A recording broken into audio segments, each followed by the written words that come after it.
internal oidrabanena ada moi water leitabane pakhattabino ko akhoi rom lakpiraga moi yam laptabane only 5 hours kumbo oibani adu moine leke hairusu akhoi MLA du shu lady dana manu shu arrange tawgani MLA masa sangdra shu akhoi khunjab yamna lakadori ba mi singdo akhoi gi awaba haibadi akhoi India gi haibatare akhoi Manipur gi MLA minister singshi akhoi bu nungshiraga mapandagi akhoi bu khut tharak pa singi damak ta akhoi bu yengsan ba lakpane haina akhoi gi wakhal su phawgni adugumba MLA minister gumba khara mafam do changbire haraga mapanara manungra du moi mafam do ground reality do ahan bade yeng haninge aduga ai mota adu de han hana MLA lakpa akhoi gi kari hashra akhoi gi present akhoi gi phungyor SC gi MLA na tabako atopa minister MLA karamba dol gi lakara lakpa mi do adu akhoi gi area gi mingo do khurumu chu khuruma ga mabu wotha da biyo hai ni ai di ta seng na hairaga maram di Burma border da kana su lakpa ngamdi ba sida wa pepe nganga ga leibni ba aduga committee ama shemgani security gi oiba adugi oba shemgani ada di suk lak pi de ba aduni na lakpio akhoi chadra moi gi dama akhoi seba tawge lakpio adubu moi aduda lakpa mi singdo akhoi bo sida nongmai na nammasho la iba minister MLA gi doldo adudu da akhoi bu nongmai na nammasho mi atokpan haptra so akhoi imung khak tang oraso bo akhoi imung khak tang su voter yamane akhoi imung di aduna akhoi gi sagai leiba area du gi what happen ge ba aduma ai moi bu challenge tawba shu khallo adudi moi bu akhoi na kri hebra metai lon da ikai nungsiana na akhoi gi mafam da hojikti mapalom da external gi mi sing dudi noi gi voter leitre aduni na akhoi bu adudi akhoi Manipur sibu kai han ning da ba politician sing lakpio hangbio haina ai moi bo yamna humble request tawzari haina ai haizaningi aduga ani sobada ai onda hayo hairadi akhoi gi vote gi matang se seng na haige go ai sama vote thadaba phangdri ai seng na haige chinthiri ju kana roi vote thadaba phangdri haibadi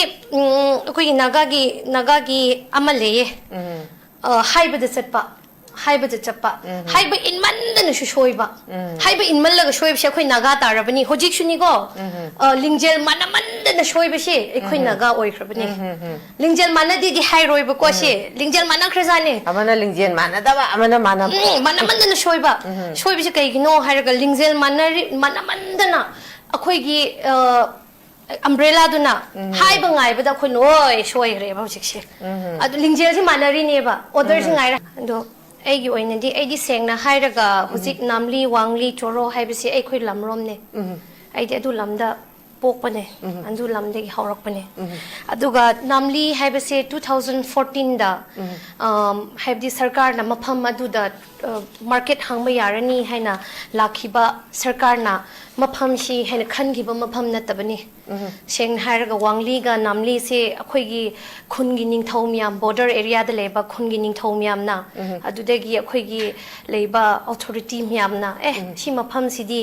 tampak su oye adudagi akhoi gi ipaipu seng hairaga akhoi gi naga sing wang mada yam leye aduk akhoi changthok changshin yani ngai gi damak ta haina mafam du da akhoi trade center hangkhibani nushiba gi tam da hangkhibani matam du adu matam du 2014 da akhoi October November swai da hangkhibani hangaga hojikti miyam na so adu hangbagi kanaba haibabo hojikti kaino tawre akhoi na strom more da more rom changba yakhidaba adudagi more gi pot oiba akhoi Burma rom gi pot se akhoi namli rom wangli rom adi choro adurom gi namli ne men oina naknabadi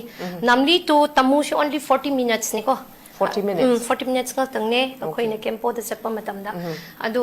adu mafam du adu maina naknabne na mayam aduda market ki oiba mafam hangdokre aduga leiriba namli ga wangli choro haibasi just tangkhul ngak ta leitabani even khoi ki zalengrong pui gi jati pumei adu even anal phausu leye choro dadi aduga namli dadi ekhoi meitei sing su leibani market place commercial place ni na ko mayam shuna leye leiraga moi yam nungai na mafam du dadi khana zaina bu su leite yam nungai na leirame adubu kari haigni akhoi gi junta military attack ta haiba tare wang mada leba ꯑꯩꯈꯣꯏꯒꯤ ꯐꯌꯥꯡ ꯃꯣꯜꯅꯣꯝ ꯑꯗꯨꯗ ꯂꯩꯕ ꯋꯥꯏꯐꯩ ꯈꯨꯟ ꯈꯨꯗꯤꯡꯃꯛꯀꯤ ꯑꯗꯨꯗꯒꯤ ꯕꯔꯃꯤꯁ ꯑꯁꯦꯡꯕ ꯃꯣꯏꯁꯤꯡꯁꯤ ꯂꯥꯟꯗꯨꯅ ꯃꯔꯝ ꯑꯣꯏꯔꯒ ꯋꯥꯡꯃꯗ ꯑꯃꯨꯛꯀ ꯆꯦꯜꯂꯛꯄꯅꯦ ꯑꯩꯈꯣꯏꯔꯣꯝ ꯆꯦꯜꯂꯛꯄꯗ ꯋꯥꯔꯝꯂꯤ ꯋꯦꯜꯀꯝ ꯇꯧꯋꯦꯀꯣ ꯍꯥꯏꯕꯗꯤ ꯕꯔꯃꯤꯁ ꯌꯥꯝ ꯌꯥꯎꯋꯦ ꯕꯔꯃꯤꯁ ꯌꯥꯎꯕꯅꯦꯅ ꯈꯥꯏꯗꯣꯛꯄ ꯌꯥꯗꯕꯅꯦꯅ ꯋꯦꯜꯀꯝ ꯇꯧꯋꯦ ꯃꯣꯏꯕꯨ ꯊꯝꯃꯦ ꯊꯝꯕ ꯀꯥꯟꯗ ꯑꯩꯈꯣꯏꯒꯤ ꯇꯦꯡꯅꯧꯄꯜ ꯗꯤꯁꯇ꯭ꯔꯤꯛ ꯔꯣꯝꯗ ꯑꯩꯈꯣꯏꯒꯤ ꯃꯔꯤꯡ ꯏꯆꯤꯟ ꯏꯅꯥꯎꯁꯤꯡꯒꯤ ꯑꯦꯔꯤꯌꯥꯗꯁꯨ ꯃꯣꯏ ꯂꯣꯏꯅ ꯊꯝꯃꯦ ꯑꯗꯣ ꯑꯁꯤꯒꯤ ꯑꯦꯛꯁꯇꯔꯅꯦꯜ ꯑꯦꯒ꯭ꯔꯦꯁꯟꯒꯤ ꯃꯇꯥꯡꯁꯤꯗꯗꯤ ꯀꯨꯏꯔꯦ ꯑꯦꯛꯁꯇꯔꯅꯦꯜ ꯑꯦꯒ꯭ꯔꯦꯁꯟ ꯑꯣꯏꯕꯒꯤ ꯃꯔꯝꯗꯤ ꯌꯥꯝ ꯀꯨꯏꯈ꯭ꯔꯦꯅ ꯍꯥꯏꯕꯗꯤ ꯑꯩꯈꯣꯏꯒꯤ ꯀꯝꯖꯣꯡ ꯗꯤꯁꯇ꯭ꯔꯤꯛꯀꯤ ꯅꯝꯂꯤ ꯋꯥꯡꯂꯤꯒꯤꯁꯤ ꯑꯩ ꯁꯦꯀꯦꯟ ꯄꯥꯔꯠꯇ ꯂꯥꯛꯆꯒꯦꯕꯀꯣ ꯍꯧꯖꯤꯛꯀꯤ ꯑꯩꯈꯣꯏꯒꯤ ꯆꯣꯛꯇꯣꯡꯔꯣꯝ ꯑꯗꯨꯗꯒꯤ ꯂꯝꯂꯣꯡ ꯈꯨꯅꯧ ꯍꯥꯏꯔꯤꯕ ꯑꯩꯈꯣꯏ ꯇꯦꯡꯅꯧꯄꯜ ꯗꯤꯁꯇ꯭ꯔꯤꯛꯀꯤ ꯂꯩꯔꯤꯕ ꯃꯔꯤꯡ ꯏꯆꯤꯟ ꯏꯅꯥꯎꯁꯤꯡꯒꯤ ꯂꯝꯗꯝꯁꯤꯗꯤ ꯔꯤꯂꯤꯐ ꯍꯧꯖꯤꯛꯀꯤ ꯔꯤꯐ꯭ꯌꯨꯖꯤ ꯀꯦꯝꯒ ꯃꯣꯏꯒ ꯅꯛꯅꯅ ꯂꯣꯏꯅ ꯁꯥꯕꯤꯔꯦ ꯂꯝꯗꯨ ꯆꯥꯎꯕꯅꯤꯅ ꯔꯤꯐ꯭ꯌꯨꯖꯤꯁꯤꯡꯅ ꯑꯩꯈꯣꯏꯒꯤ ꯃꯔꯤꯡ ꯏꯆꯤꯟ ꯏꯅꯥꯎꯁꯤꯡꯗ ꯐꯨꯕ ꯆꯩꯕ ꯊꯥꯡꯅ ꯃꯃꯥꯏꯗꯨ ꯁꯤꯐꯥꯎ ꯌꯥꯟꯕꯤꯕ ꯍꯣꯁꯄꯤꯇꯥꯂꯥꯏꯁ ꯌꯥꯝ ꯇꯧꯕ ꯂꯩꯌꯦ ꯃꯦꯗꯤꯌꯥ ꯍꯥꯎꯁꯇ ꯊꯣꯛꯄꯤꯗꯦꯕ ꯑꯗꯨ ꯃꯦꯗꯤꯌꯥ ꯍꯥꯎꯁ ꯊꯣꯛꯄꯤꯗꯦ ꯑꯗꯨꯗꯒꯤ ꯍꯧꯖꯤꯛꯀꯤ ꯆꯛꯇꯣꯡꯗꯒꯤ ꯂꯥꯁ ꯌꯔ ꯑꯩꯒꯤ ꯕ꯭ꯔꯗꯔ ꯑꯃꯗꯤ PDFꯅ ꯐꯥꯔ ꯆꯠꯈ꯭ꯔꯦ ꯍꯥꯏꯔꯒ PDFꯅ ꯂꯩꯕ ꯀꯦꯝꯁꯤ ꯕꯣꯔꯗꯔ ꯑꯦꯔꯤꯌꯥꯗ ꯂꯣꯏꯅ ꯊꯝꯃꯦꯕ ꯑꯩꯅ ꯍꯥꯏꯅꯤꯡꯕ ꯑꯃꯅ ꯕꯣꯔꯗꯔ ꯑꯦꯔꯤꯌꯥꯗ ꯑꯩꯒꯤ ꯂꯩꯔꯤꯕ ꯑꯩꯒꯤ ꯏꯌꯥꯝꯕ ꯏꯅꯥꯎꯁꯤꯡ ꯑꯗꯨꯒꯨꯝꯕ ꯑꯩꯈꯣꯏꯒꯤ ꯅꯤꯡꯇꯝꯕꯒꯤꯅꯦ ꯍꯥꯏꯅ ꯆꯠꯈꯤꯕ ꯑꯩꯈꯣꯏꯒꯤ ꯏꯅꯥꯎꯁꯤꯡ ꯑꯩꯒꯤ ꯏꯌꯥꯝꯕꯁꯤꯡ ꯑꯣꯖꯥꯁꯤꯡ ꯃꯌꯥꯝꯗꯨꯅꯗꯤ ꯕꯣꯔꯗꯔ ꯑꯦꯔꯤꯌꯥꯗ ꯀꯦꯝ ꯑꯃ ꯁꯥꯕ ꯌꯥꯗꯦꯕ ꯑꯗꯨ ꯑꯣꯏꯔꯗꯤ ꯀꯔꯤꯒꯤꯗꯃꯛꯇ PDF ꯀꯨꯝꯕ KNABꯗꯗꯤ ꯀꯦꯝ ꯁꯥꯕ ꯃꯇꯝ ꯃꯣꯏ PDF KNABꯅ ꯑꯩꯈꯣꯏꯒꯤ ꯃꯤ ꯐꯨꯕ ꯃꯇꯝꯗꯗꯤ ꯀꯅꯥꯅꯁꯨ ꯑꯦꯛꯁꯟ ꯂꯧꯕꯤꯗꯦꯕ ꯃꯦꯗꯤꯌꯥ ꯍꯥꯎꯁꯇꯁꯨ ꯊꯣꯛꯄꯤꯗꯦ ꯖꯁ ꯑꯩꯈꯣꯏꯒꯤ ꯗꯤꯁꯇ꯭ꯔꯤꯛ ꯑꯦꯗꯃꯤꯅꯤꯁꯇ꯭ꯔꯦꯁꯟꯒꯤ ꯃꯅꯨꯡꯗ ꯂꯣꯏꯁꯤꯟꯕꯤꯕꯅꯦ ꯁꯤ ꯌꯥꯝ ꯊꯣꯛꯈ꯭ꯔꯦ ꯑꯗꯨꯗꯒꯤ ꯑꯩꯈꯣꯏꯒꯤ ꯃꯔꯤꯡꯒꯤ ꯑꯣꯔꯒꯅꯥꯏꯖꯦꯁꯟꯁꯤꯡꯅꯁꯨ ꯑꯁꯤꯒꯤ ꯌꯥꯝ ꯀꯟꯗꯦꯝ ꯇꯧꯕꯅꯦ ꯑꯗꯨꯕꯨ ꯃꯋꯥ ꯂꯧꯕꯤꯗꯦ ꯀꯅꯥꯅꯁꯨ ꯑꯗꯨ ꯊꯣꯛꯅ ꯍꯧꯖꯤꯛ ꯑꯃꯨꯛꯀ ꯀꯝꯖꯣꯡ ꯗꯤꯁꯇ꯭ꯔꯤꯛꯇ ꯂꯥꯛꯈ꯭ꯔꯦꯀꯣ ꯍꯧꯖꯤꯛꯁꯤ ꯑꯩꯈꯣꯏ internal aggressionꯒꯤ ꯃꯇꯥꯡꯗ ꯑꯩ ꯉꯥꯡꯉꯔꯣꯏꯒꯦꯕ only external ꯉꯥꯡꯉꯒꯦꯕ if externalꯒꯤ ꯃꯇꯥꯡꯁꯤꯗ ꯉꯥꯡꯁꯦ ꯍꯥꯏꯔꯗꯤ ꯑꯩꯈꯣꯏꯒꯤ namli wangli choro sida muka yum mei thaba lakhrebako aduga Assam Riflesina kaka Asang Khulen si mathakta leye kashung da moigi post kashung da moigi kaino laibne kashungi kaino singsina company singsina laaga hujiki Asang Khulen sida laibni go karigira border du yengshaninga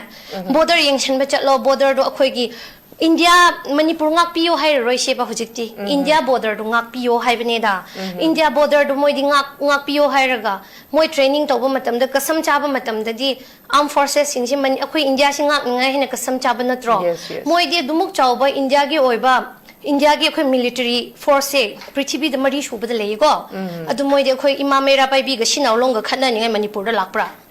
si question je hanging thongna si moi gi thongna phudok phamse adumuk chawba military Indian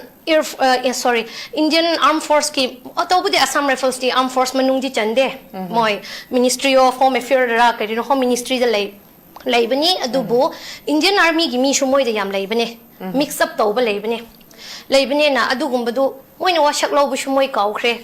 moi gi washak lawbu se akhoi gi Manipur da lakhraji phanek shetpa ima singbo thongna utpadu prithvi gi mari shuba military na tawga thabak rane do kari gumba ngarang gi mei thabado imam mera pai bi gumba sinawlong gumba akhoi gi leiriba jalengrong pui gi imam yam duna mei thaba na tabina laura chatlamo ba mathakta gi or moi nongmai kaptharakani ba maramdi akhoi gi military sing si phane shop pa uba yadrabni hojika